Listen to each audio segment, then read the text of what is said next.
میرے اوپر احسان فرمائے مجھے جیل بھیج دیں۔ حاکم وقت نے کہا کیوں؟ اس نے کہا 3 دن سے آپ نے میرے استاد کو جیل میں بند کیا ہوا ہے، میرا سبق قضا ہو رہا ہے، مجھے بھی جیل بھیج دیں، میں جیل کی صعوبتیں تو برداشت کر لوں گا، اپنے استاد سے وہاں سبق تو پڑھ لیا کروں گا۔ یہ اس زمانے کے طلباء تھے جو علم حاصل کرنے کے لیے جیل میں جانے کی بھی دعائیں اور تمنائیں کیا کرتے۔ اور ایک واقعہ تو اور عجیب ہے، امام محمد رحمت اللہ علیہ ایک شہر میں درس دیتے ہیں، ایک قریبی شہر کے لوگ آئے، حضرت سارے لوگ تو یہاں نہیں آ سکتے، ہمارے یہاں بھی درس دے دیں۔ فرمایا بھائی مسافت اتنی ہے کہ اگر میں یہاں سے وہاں جاؤں اور پھر واپس آؤں تو وقت ہی نہیں بچے گا۔ انہوں نے کہا حضرت ہم سواری کا انتظام کر دیتے ہیں، آپ درس دینے کے بعد سواری پہ بیٹھیں اور تیزی سے چل کے وہاں پہنچ جائیں، وہاں درس دیں اور سواری پہ واپس آ جائیں۔ امام محمد رحمت اللہ علیہ نے اس بات کو قبول کر لیا۔ اب ادھر درس ہوتا، فوراً سواری پہ بیٹھتے، تیز چلتی سواری، گھوڑا تھا یا اونٹ جو بھی تھا، دوسری جگہ درس دیتے پھر واپس آتے۔ ایک طالب علم آیا، امام محمد رحمت اللہ سے کہتا ہے کہ حضرت میں نے آپ سے فلاں کتاب پڑھنی ہے۔ حضرت نے فرمایا بھائی میں پڑھاؤں تو صحیح، میرے پاس تو وقت ہی نہیں، میں یہاں درس دیتا ہوں، سواری پہ سوار ہو کے وہاں جاتا ہوں، وہاں درس دے کے پھر واپس آتا ہوں۔ اس نے کہا حضرت آپ جب یہاں سے درس دے کے سواری پہ روانہ ہوتے ہیں تو راستے میں آپ سواری پر بیٹھے بیٹھے تقریر فرما دیا کرنا، میں سواری کے ساتھ بھاگتا بھی رہوں گا اور میں آپ سے علم بھی حاصل کرتا رہوں گا۔ تاریخ انسانیت میں طلب علم کی ایسی مثال کوئی دوسری قوم پیش نہیں کر سکتی کہ اتنا حسن طلب، اللہ اکبر کبیرہ، کہ استاد سواری پہ سوار ہو کے جا رہا ہے اور تقریر کر رہا ہے، شاگرد بھاگ بھی رہا ہے اور اس کا لیکچر بھی سن رہا ہے۔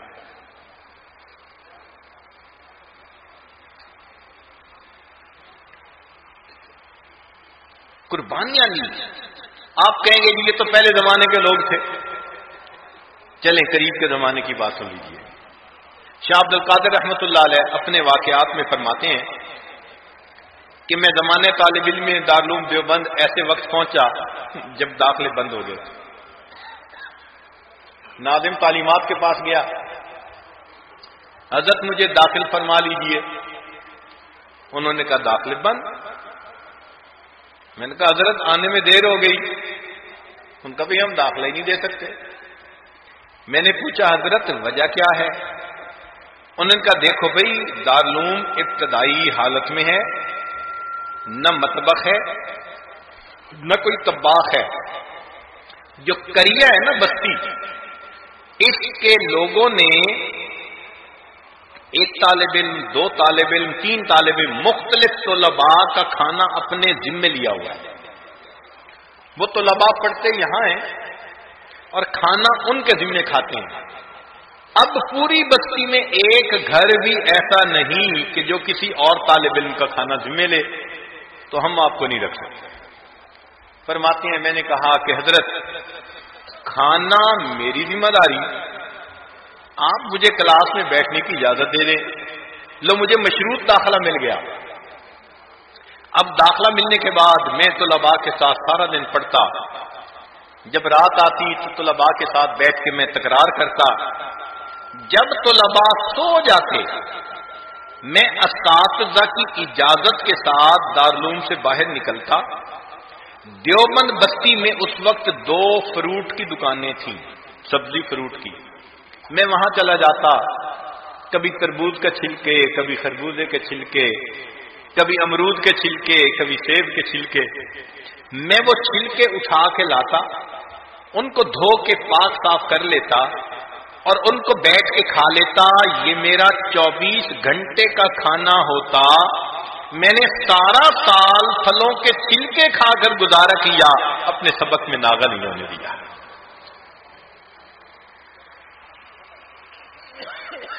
فرماتے ہیں کہ دوران سال میرے عزیز رشتے دار مجھے خط لکھتے تھے، میں ڈر کے مارے پڑھتا نہیں تھا، بھئی خوشی کی خبر ہوگی تو جانے کو دل کرے گا، غم کی خبر ہوگی تو طبیعت پڑھائی میں نہیں لگے گی، تو خط ہی مت پڑھو۔ میں نے مٹکا بنایا ہوا تھا، سارے خط اس مٹکے میں ڈالتا جاتا تھا۔ جب سال کے بعد امتحان دے لیتا، فارغ ہو جاتا، اس وقت میں ان خطوں کو نکالتا اور ان کو پڑھتا، تو ان کو پڑھنے سے میں فہرست بناتا، فلاں کو خوشی ملی، فلاں کو غم ملا، فلاں بیمار، فلاں کے بیٹا ہوا، فلاں کا یہ ہوا، پوری فہرست بنا کے میں اپنے واپس گھر آتا اور سب رشتہ داروں کے پاس جاتا، خوشی والوں کو مبارک دیتا، غم والوں کی تعزیت کرتا یا پرسہ کے الفاظ کہتا، جیسا بھی تھا۔ لوگ مجھ سے بڑے خوش ہوتے کہ اس بچے نے ہمارے خط کو 1 سال یاد رکھا، حالانکہ میں نے ان کے خط کو پڑھا ہی 1 سال کے بعد ہوتا تھا۔ یہ تو قریب کے زمانے کے بزرگ تھے، یہ تھے طلباء جو طلباء کہنے کے مستحق تھے۔ یہاں پر ایک سوال پیدا ہوتا ہے کہ کیا سارے ہی طلباء ایسے ہوتے تھے کہ پلے کچھ نہیں ہوتا تھا، نہ کھانا نہ پینا نہ بستر؟ نہیں، 5 انگلیاں برابر نہیں ہوتی۔ غرباء میں سے بھی تھے، امراء میں سے بھی تھے۔ چنانچہ امراء کی مثالیں سن لیجئے۔ عبداللہ ابن مبارک رحمۃ اللہ علیہ ایک ترکی تاجر کے نواسے تھے، اور ترکی تاجر کا پوری میراث ان کی والدہ کو ملی، اس کی اور اولاد تھی نہیں، تو یہ اپنے منہ میں سونے کا چمچ لے کے پیدا ہوئے تھے۔ ان کے والد نے ان کو پڑھنے کے لیے بھیجا تو اس نے 30,000 دینار سفر خرچ کے لیے دیے، 30,000 دینار، اور انہوں نے پھر 4,000 اساتذہ سے علم حاصل کیا۔ بہت پیسہ اللہ کے راستے میں خرچ کرتے تھے۔ انہوں نے اپنی پوری دولت علم کے حاصل کرنے میں لگا دی۔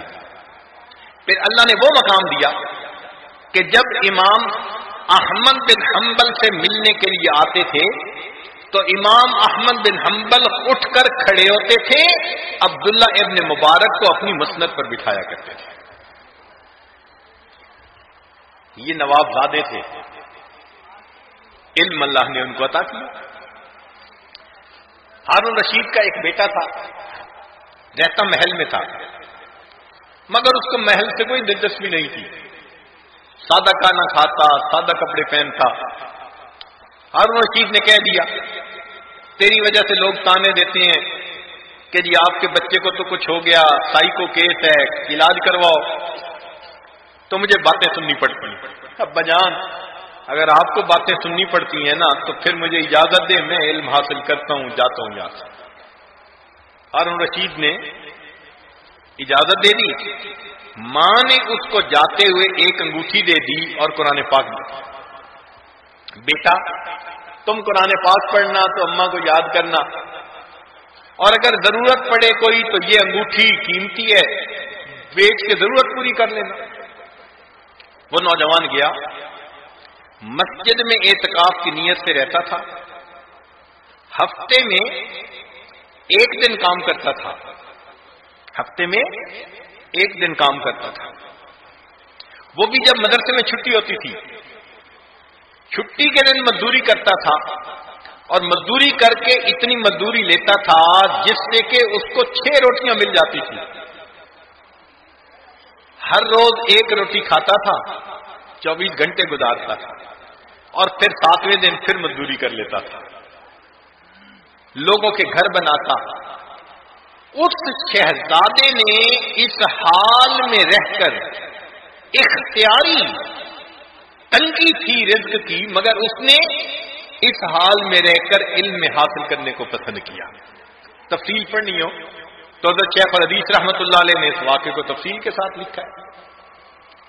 اس وقت عمراء کے بچے بھی علم حاصل کرتے تھے، اور یہی نہیں کہ مرد ہی کرتے تھے، عورتیں بھی کرتی تھی. چلے میں آپ کو یہی گھر کا واقعہ سناؤں. حضرت قاری محمد طیب رحمۃ اللہ علیہ پاکستان تشریف لائے.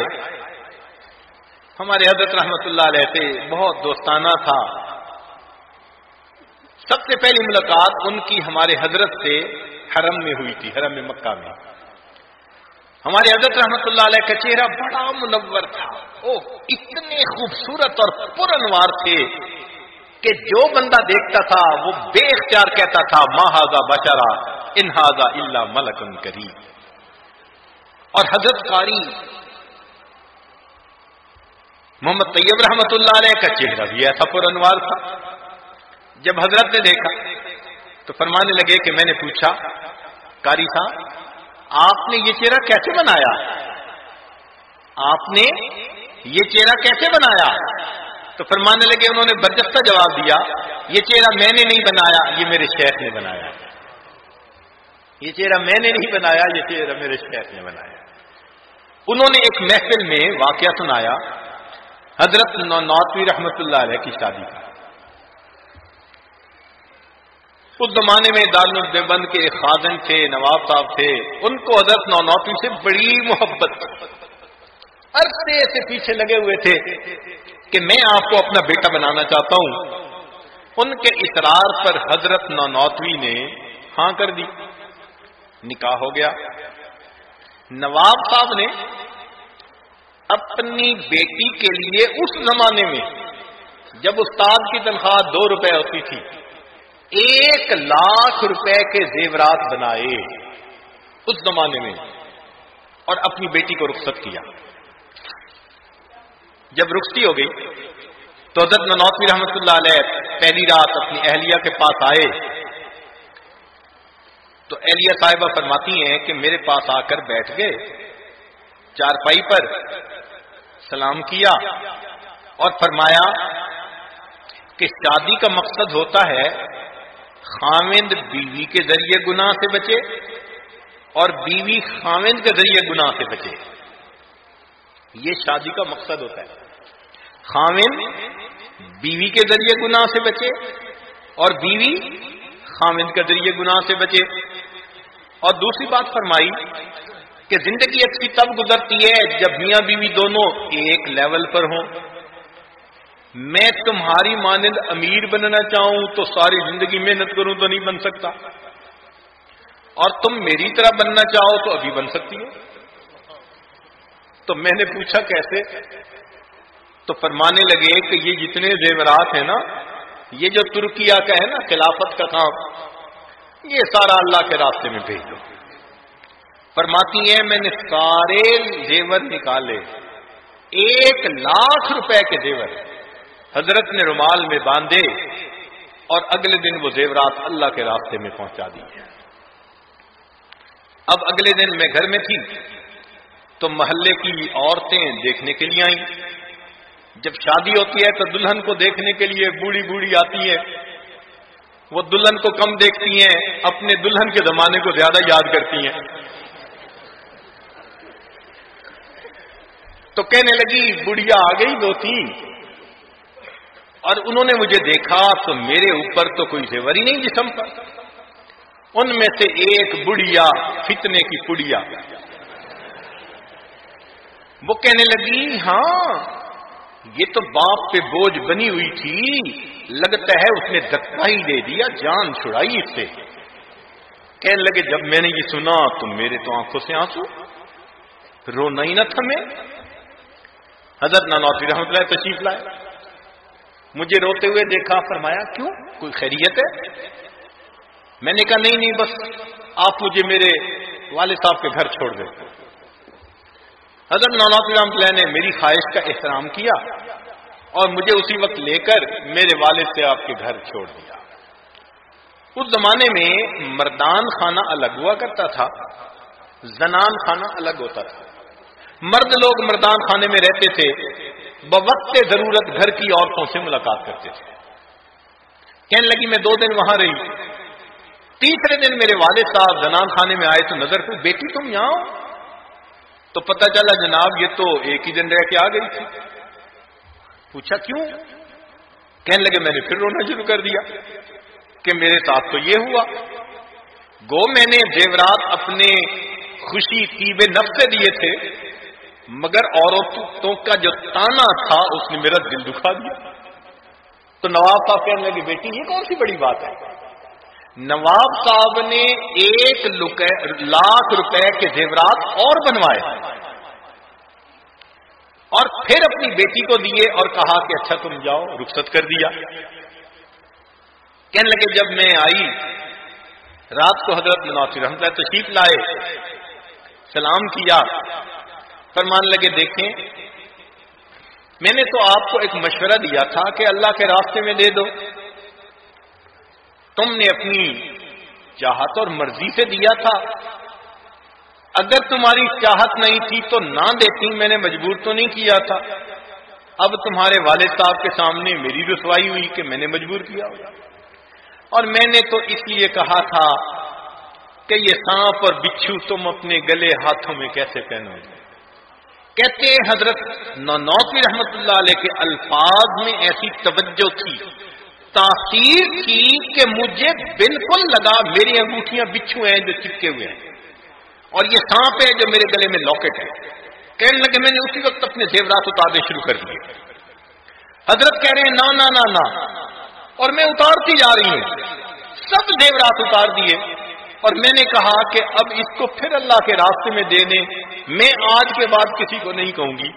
حضرت نانوتوی رحمت اللہ علیہ نے پھر 1 لاکھ کے زیورات اللہ کے راستے میں بھجوا دیے اور پھر اس کے بعد انہوں نے حضرت نانوتوی سے پڑھنا شروع کیا. اتنا علم پڑھا، حضرت قاری صاحب فرمانے لگے میں نے مشکات شریف اپنی دادی اماں سے سبکن پڑھی ہوئی ہے. تو یہ نہیں ہوتا تھا کہ سارے ہی غریب غربا ہوتے تھے علم حاصل کرنے، عمرہ کے بھی بیٹے بیٹیاں. یہ علم تو ایک نعمت ہے نا. ہاں فقیر طلباء بھی ہوتے تھے اور اتنی قربانیوں سے پڑھتے تھے کہ ان کی قربانیاں دیکھ کر انسان حیران ہوتا ہے. مثالیں قائم کر دی انہوں نے دین کے علم کو حاصل کرنے کے لیے مجاہدات کرنے کی.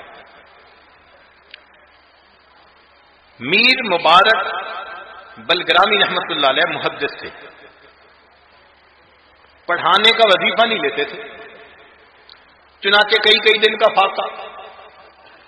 ایک مرتبہ وضو کر کے اٹھے تو چکر آیا اور گر گئے. ان کا شاگرد جس کا نام تھا میر طفیل، اس نے حضرت کو اٹھایا، پوچھا استاد جی خیریت ہے؟ بتایا کہ آج 5واں دن ہے فاقے کا. اس نے حضرت کو آ کے بٹھایا اور وہ چلا گیا. حضرت کو دل میں کھٹک گئی کہ اب اس کو میں بتا تو بیٹھا ہوں کہ فاقہ ہے تو یہ کہیں کچھ لینا ہے. اور وہی ہوا کہ وہ تھوڑی دیر کے بعد کھانا لے کے آ گیا. حضرت کھانا کھائیے. فرمایا نہیں، مخلوق سے طمع رکھنا اس کو شریعت میں اشراف کہتے ہیں اور یہ حرام ہے. مان لگے میں نہیں کھانا کھاؤں گا. سبحان اللہ. ہمارے جیسا ہوتا تو کہتا اللہ کی مدد آ گئی جی. مگر ان حضرات کے اندر تقوی اتنا تھا. اس نے کہا جی کہ آپ کھا لیجیے. فرمایا نہیں، کیونکہ میرے دل میں ایک امید لگ گئی تھی کہ یہ لے آئے گا، اب میں یہ کھانا نہیں کھا سکتا. مگر وہ شاگرد بھی متقی پرہیزگار سمجھدار ہوتے تھے. اس نے اصرار نہیں کیا، اس نے کھانا لیا اور کھانا لے کے واپس چلا گیا. نظروں سے اوجھل ہونے کے بعد کوئی 5 منٹ بعد پھر واپس آیا. حضرت جب میں نظروں سے اوجھل ہو گیا تھا تو امید تو کٹ گئی تھی نا، لے گیا. فرمایا ہاں کہنے لگا اب کھا لے. تو حضرت نے کھانا نہیں فرمایا.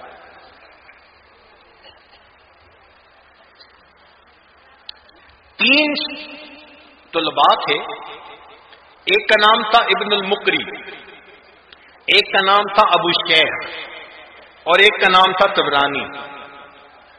وہ کہتے ہیں کہ ہم مسجد نبی میں حدیث مبارکہ پڑھا کرتے تھے استاد سے، لیکن کھانا اپنا ہوتا تھا۔ ہم تینوں کے پاس کھانا ختم ہو گیا، تینوں کے پاس کھانا ختم ہو گیا۔ ایک دن روزہ، دوسرے دن روزہ، تیسرے دن، اب تیسرے دن اٹھا نہیں جاتا تھا۔ میرے دو ساتھیوں نے فیصلہ کیا کہ بھئی ہم گھر جاتے ہیں، بھوک نہیں برداشت کرتے۔ میں نے ہمت کر لی، میں نے کہا میں نے رہنا یہی ہے، میں حدیث پڑھنا نہیں چھوڑوں گا۔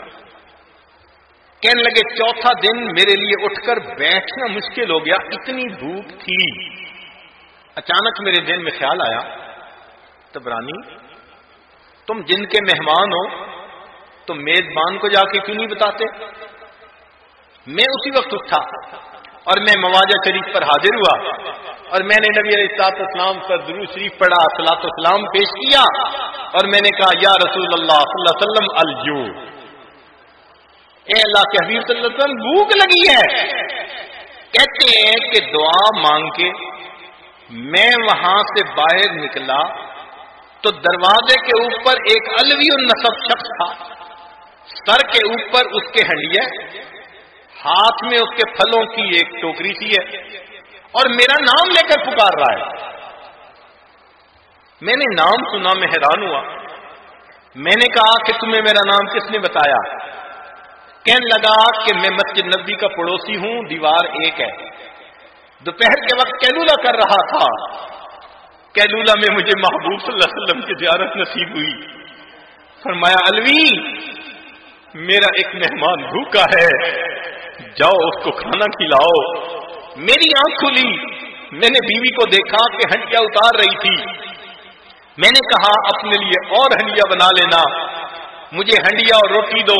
ہنڈیا سر پہ رکھی، روٹی اٹھائی، اور 2-4 قدم میں دروازے سے چل کے اس دروازے پر آیا، اور میں نے تمہارا نام پکارنا شروع کیا، تم اللہ کے حبیب صلی اللہ علیہ وسلم کے مہمان ہو۔ اللہ اکبر۔ اللہ کے حبیب صلی اللہ علیہ وسلم کو طلباء علماء کے ساتھ کیا محبت ہے، اتنی قربانی کے انسان حیران ہوتا ہے۔ چنانچہ امام ابو علی بلخی رحمۃ اللہ علیہ فرماتے ہیں کہ مجھے کئی دن فاقہ اٹھانا پڑا اور کھانے کے لیے کچھ نہیں ہوتا تھا، تو محلے میں ایک نان بائی تھا، تنور کی دکان تھی، وہاں روٹیاں پکتی تھی، تو میں کتاب لے کر وہاں تنور کے پاس جا کر بیٹھ جاتا کہ روٹی پکنے کی جو مہک آئے گی اس سے کچھ میرے لیے بھوک کو برداشت کرنا آسان ہو جائے گا۔ اللہ اکبر کبیرہ، اتنی بھوک برداشت کی ان اکابر نے اللہ کے دین کا علم حاصل کرنے کے لیے۔ اب آخری واقعہ سن لیجئے، پھر بات کو سمیٹتے ہیں۔ 20-21 سال کی عمر جوانی مستانی کی عمر ہوتی ہے۔ نوجوان طلباء کے لیے وساوت نفسانی شہوانی سے بچنا بڑا مشکل ہوتا ہے۔ اس عمر کے اندر دین کی طلب کا ہونا عجیب نعمت ہے۔ چنانچہ اندلس کے علاقے کے ایک نوجوان ہے، 201 ہجری میں پیدا ہوئے، 75 سال کی عمر پا کے 276 میں ہجری میں وفات ہوئی۔ بقی الدین ابن مخلد رحمت اللہ علیہ، 21 سال ان کی عمر تھی۔ انہوں نے تذکرہ سن رکھا تھا امام احمد بن حنبل رحمت اللہ علیہ کا۔ اس واقعے کو امام ذہبی رحمت اللہ علیہ نے سیر اعلام النبلاء اس کے اندر نقل کیا ہے۔ تو وہ کہتے ہیں کہ میں نے امام احمد بن حنبل رحمت اللہ علیہ کا نام سن رکھا تھا، دل میں بڑی خواہش ہوئی کہ میں سنوں، میں ان کے پاس جاؤں اور حدیث کا علم پڑھوں، لیکن راستے میں سمندر پڑتا تھا۔ اللہ کا توکل کر کے میں نے ایک جہاز تھا، بڑی کشتی، اس کے کیپٹن سے بات کی اور سفر پہ نکل پڑا. اللہ کی شان، کئی مہینے سفر کرنا پڑا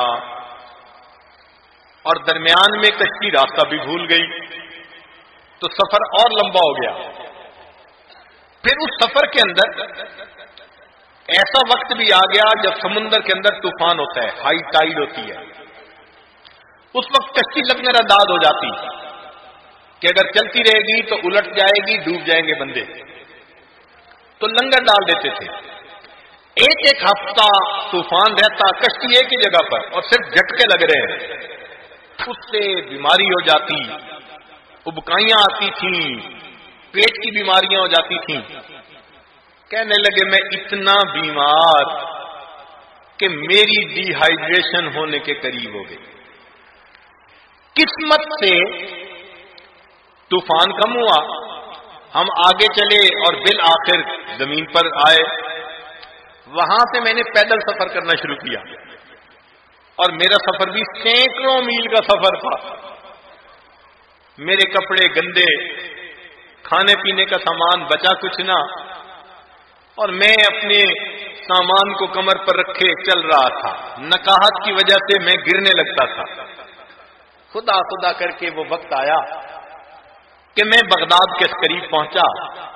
جب سامنے بغداد کا شہر نظر آیا، اتنا تھکا ہوا تھا کہ میں ایک درخت کے نیچے لیٹ گیا، نیند آ گئی. جب آنکھ کھلی تو اس وقت میں نے بغداد شہر کی طرف چلنا شروع کیا. مجھے راستے میں ایک آدمی آتا ہوا ملا، سلام دعا ہوئی. میں نے پوچھا سنائے امام احمد بن حنبل کا کیا حال ہے؟ اس نے کہا کیوں پوچھ رہے ہو؟ میں نے کہا میں ایک طالب علم ہوں، ہزاروں میل کا سفر کر کے آیا ہوں، دھکے کھائے ہیں ان سے علم پڑھنے کے لیے.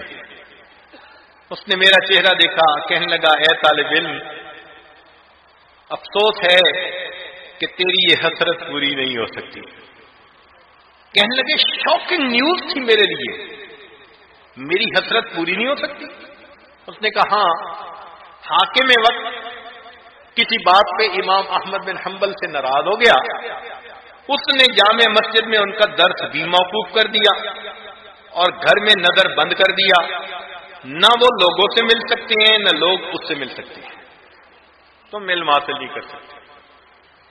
کہنے لگے میرے لیے یہ خبر عجیب تھی، ہمت نہیں ہاری. شہر میں گیا، ایک سرائے کے اندر کمرہ کرائے پر لے لیا اور میں نے وہاں رات گزاری. تھکاوٹ کی وجہ سے نیند گہری آئی.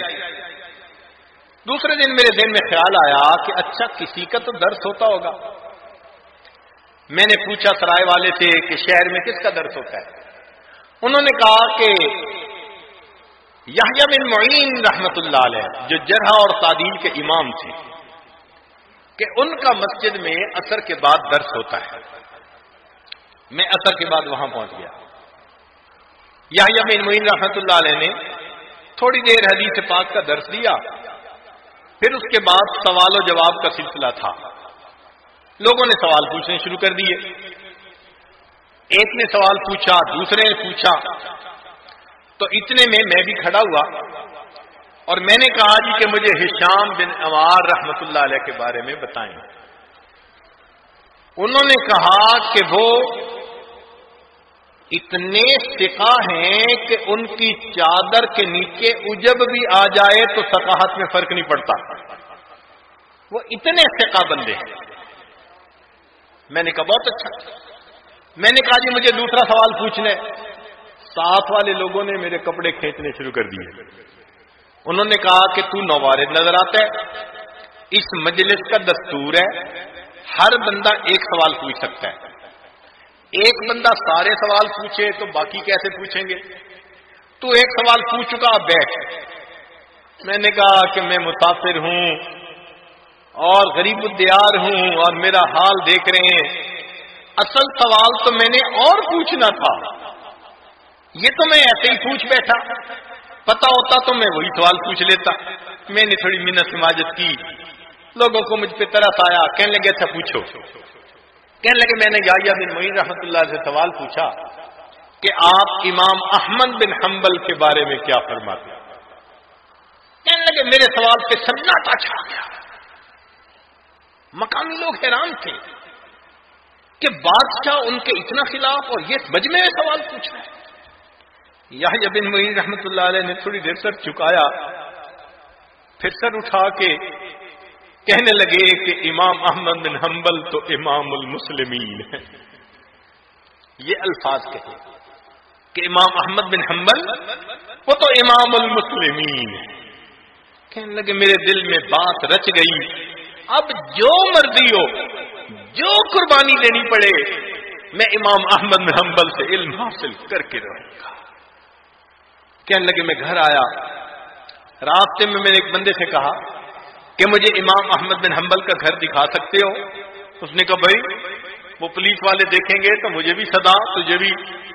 میں نے کہا کہ نہیں، سامنے سے گزر جانا اور آنکھ کے اشارے سے کہہ دینا کہ یہ ان کا دروازہ ہے، پھر تم آگے چلے جانا، میں جانوں میرا کام جانے. وہ اس بات سے آمادہ ہو گیا، اس نے مجھے گھر دکھا دیا. کہنے لگے میں سرائے میں واپس آیا، اب میں ساری رات سوچ رہا ہوں کہ میں امام احمد بن حنبل سے علم کیسے حاصل کر سکتا ہوں. عزیز طلباء تقابل تو کیجئے نا. آج 2 وقت کا کھانا آرام سے ملتا ہے، پنکھے کمرے میں لگے ہوتے ہیں، استاد پڑھانے کے لیے موجود ہوتے ہیں، پھر بھی ان کو فجر کے لیے جگانا پڑتا ہے اور ان کو اپنے درس کے اندر بھیجنا پڑتا ہے. اور طلباء درس کے اندر بیٹھے ہوتے ہیں، توجہ کہیں اور ان کی پہنچی ہوتی. ایک وہ طالب علم بھی تھے کہ استاد گھر کے اندر مقید ہے اور شاگرد سوچ رہے کہ میں استاد سے پڑھوں کیسے. کہنے لگے ساری رات سوچتے سوچتے میرے ذہن میں ایک خیال آیا. اگلے دن میں اٹھا تو میں نے ایک کشکول بنا لیا اور میں نے اپنے گھٹنے کو ایک کپڑے سے باندھ لیا اور ایک کپڑا اپنے سر پہ بھی لپیٹ لیا، اور جیسے کوئی لنگڑا کے چلتا ہے نا، میں سرائے سے باہر نکلا اور میں نے ہاتھ آگے کر کے فقیر کی طرح بھیک مانگنی شروع کر دی. اس زمانے میں جو مانگنے والے سائل ہوتے تھے وہ پیسہ نہیں مانگتے تھے، صرف اتنا کہتے تھے اجرکم اللہ، اور ان کی اس بات کو سن کے دینے والے ان کو دے دیا کرتے تھے. کہنے لگے میں سرائے سے باہر نکلا اور میں نے کہنا شروع کر دیا اجرکم اللہ، اجرکم اللہ. کچھ لوگ مجھے غور سے دیکھتے، نوجوان ہے کیوں نہیں محنت مزدوری کر لیتا. میں نے ان کی تیکھی نظریں بھی برداشت کر لی، ترش نگاہیں بھی برداشت کر لی، اور میں ہر ایک کے سامنے اپنے آپ کو پامال کرتا. کوئی بھیک مانگنا آسان کام ہوتا ہے؟ میں سارا دن بغداد کے مختلف راستوں پر بھیک مانگتا رہا، اور ایسے وقت میں مجھے اندازہ تھا کہ لوگ اس وقت اپنے گھروں میں ہوتے ہیں. جو ظہر کے بعد کا وقت ہوتا ہے تو قیلولہ کے لیے لوگ گھروں میں آ جاتے ہیں، تو آمد رفت کم ہوتی ہے. کہنے لگے وہ وقت نوٹ کر کے میں امام احمد بن حنبل رحمۃ اللہ علیہ کے دروازے پر پہنچا، بڑی زور سے آواز لگائی اجرکم اللہ، اجرکم اللہ. اتنی درد والی آواز تھی میری. امام احمد بن حنبل نے دروازہ کھولا. ان کے ہاتھ میں ایک سکہ تھا جب وہ مجھے محتاج سمجھ کے دینا چاہتے تھے. جب انہوں نے دروازہ کھولا میں نے کہا حضرت میں مال کا سائل نہیں ہوں، میں محبوب کی سنتوں کو جمع کرنے والا بندہ ہوں، میں آپ سے حدیث کا علم حاصل کرنے کے لیے آیا ہوں. امام صاحب نے کہا پولیس تمہیں سزا دے گی، مجھے دے گی. میں نے کہا حضرت میں سارا دن سائل بن کے مانگتا پھروں گا اور اس وقت میں آپ کے گھر کے سامنے آ کے صدائیں لگاؤں گا. یہ سکہ اپنے پاس رکھ لے، آپ دروازہ کھولنا، کوئی نہ ہو تو مجھے 2-4 حدیثیں سنا دینا، کوئی آ جائے تو آپ سکہ ڈال دینا، میں چلا جاؤں گا. امام صاحب تیار ہو گئے. میں 1 سال بغداد شہر میں بھیک مانگتا رہا، اجرکم اللہ، اجرکم اللہ. اور پھر میں ظہر کے بعد امام صاحب کے دروازے پر جاتا دروازہ کھلتا تھا، کبھی مجھے 2-4 حدیثیں سنا دیتے تھے، کبھی کسی کے آنے کی وجہ سے سکہ ڈال کے میں چلا جاتا تھا۔ میں نے پورا سال امام احمد بن حنبل سے اس طرح علم حاصل کیا۔ اللہ کی شان کہ حاکم وقت کی وفات ہوئی، جو نیا حاکم بنا اس کو امام احمد بن حنبل رحمۃ اللہ علیہ سے عقیدت تھی، اس نے ان کی نظر بندی بھی ختم کر دی اور اس نے ان کا جو مسجد کا درس تھا وہ بھی شروع کروا دیا۔ فرماتے ہیں کہ جب امام بن احمد بن حنبل نے درس دینا تھا تو بغداد کے لوگوں پر عید کا سما تھا، عصر کا وقت ہوا، مسجد کھچا کھچ بھری ہوئی تھی۔ میں نے بڑی کوشش کی کہ میں جاؤں اور میں استاد کے قریب جا کر بیٹھوں، بھیڑ کی وجہ سے میں قریب نہ پہنچ سکا، ذرا دور کھڑا تھا۔ امام صاحب آئے، ان کی نظر مجھ پر پڑی، امام صاحب کہنے لگے لوگو اس طالب علم کو آگے آنے دو، علم کا حقیقی طلبگار تم میں سے یہ شخص ہے۔ اللہ اکبر کبیرہ، علم حاصل کرنے کے لیے بھیک مانگتے تھے۔ چنانچہ ابو جعفر منصور حدیث کا عالم تھا، ایک مرتبہ وزراء نے کہہ دیا کہ آپ کو اللہ نے دنیا کی اتنی نعمتیں دی ہیں، قیل لابی جعفر منصور هل بقی من اللذات شیئا لم تنلہ، کوئی ایسی بھی خواہش ہے جو پوری نہ ہوئی ہو؟ قال شیء واحد، ایک بات میری پوری نہیں ہوئی۔ قالوا وما ہوا، کہنے لگے کون سی؟ قال، کہنے لگا قول المحدث للشیخ حدثنا، کہ وہ جو شاگرد اپنے شیخ کو کہتے ہیں نا اے استاد ہمیں حدیث سنائے، حدثنا، میرا جی چاہتا ہے مجھے علم تھا کوئی مجھ سے بھی یہ علم حاصل کرتا۔ قال فغدا علیہ الوزراء والندماء بالمحاضر والدفاتر، دوسرا دن ہوا تو جو وزراء تھے، کام کرنے والے تھے، وہ اپنے کاغذ اور دواتیں قلم لے کر آ گئے اور وہ سامنے بیٹھ گئے۔ فقال، کہنے لگے جی کہ آپ ہمیں حدیث سنائیں۔ فقال، اس وقت ابو جعفر منصور نے کہا ان وزراء تو لستم بہم، تم طالب علم نہیں ہو، انما هم الدنسة ثيابهم، طالب علم تو وہ تھے کپڑے میلے ہوتے تھے، المغبرۃ وجوہہم، چہرے ان کے گرد آلود ہوتے تھے، المشققۃ ارجلہم، ان کے پاؤں ایڑیاں کا گوشت پھٹا ہوا ہوتا تھا، الطویلۃ شعورہم، ان کے بال بڑے ہوتے تھے، رواد الآفاق، دنیا کی خاک چھانتے تھے علم حدیث حاصل کرنے کے لیے، قطاع المسافات، مسافتوں کو پیدل طے کرنے والے ہوتے تھے، تارتم بالعراق و تارتم بالحجاز، کبھی حجاز جاتے تھے حدیث لینے کے لیے، کبھی وہ عراق جاتے تھے حدیث لینے کے لیے، وتارتم بالشام وتارتم بالیمن، کبھی شام جاتے تھے کبھی یمن جاتے تھے۔ فہؤلاء نقلۃ الحدیث، حدیث کی نقل کرنے والے، لینے والے تو یہ لوگ ہوا کرتے تھے جنہوں نے دنیا کی مشقتیں تو اٹھائیں مگر نبی علیہ الصلوۃ والسلام کی احادیث کو انہوں نے جمع کیا، سینے سے لگایا۔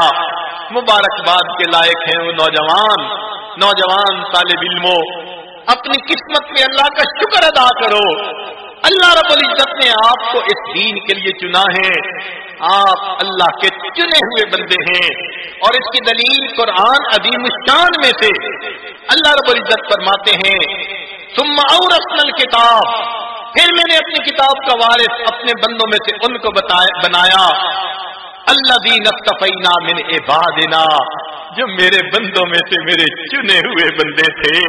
کتاب کے وارث وہی بنتے ہیں جن کی اللہ کے ہاں چناؤ ہو جاتا ہے۔ یہ خوش نصیب نوجوان اگرچہ ظاہر میں معمولی کپڑے ہیں